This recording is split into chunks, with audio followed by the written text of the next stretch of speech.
What's up, everybody? It's JD Nitro. You know your name, so that makes us all friends. And this time we have a couple of news stories to talk about. First up, 4 teens have been charged with capital murder after the shooting death of a homeless man in Houston, Texas by the name of Miguel Ramos.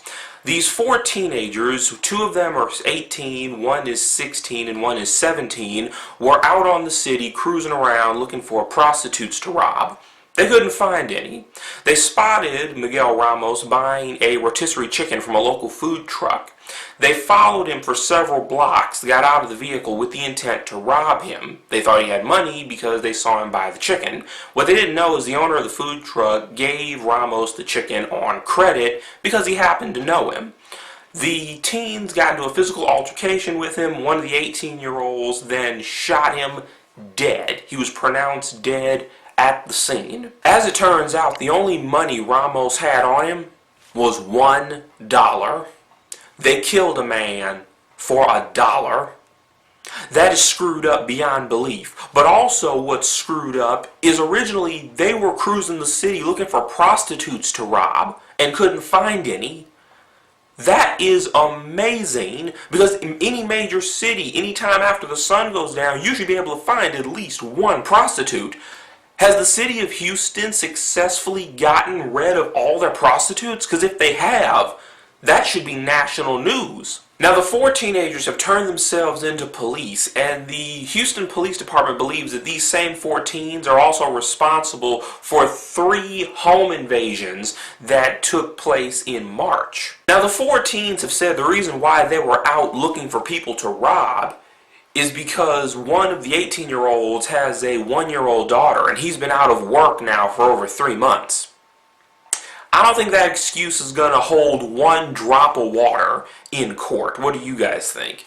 I think that the one who pulled the trigger should get the death penalty if found guilty. The other 3 need to go to jail for a long time. In other news, an interesting airport incident when this guy, right here, John Brennan, was taken aside by the TSA for additional screening. So John Brennan, who obviously didn't want additional screening, obviously doesn't like the TSA, who can blame him, took what he felt a pretty firm course of action, a pretty good idea in his mind. He just got naked. That's right, when the TSA took him aside for additional screening, he just disrobed and stood there, as seen in this eyewitness image. And according to the eyewitness, he was very calm as he stood there. He wasn't freaking out or anything. And he's been arrested and charged with indecent exposure, obviously. And according to him, he says that he is a frequent flyer and that the TSA was harassing him. Now, personally, I think that if anyone exposes himself in public, they should be forced to pay a fine. But really, I personally agree with the guy, because think about it. We've got these enhanced pat-downs, which is one step away from sexual assault. We got these full-body scanners, which x-ray through your clothing.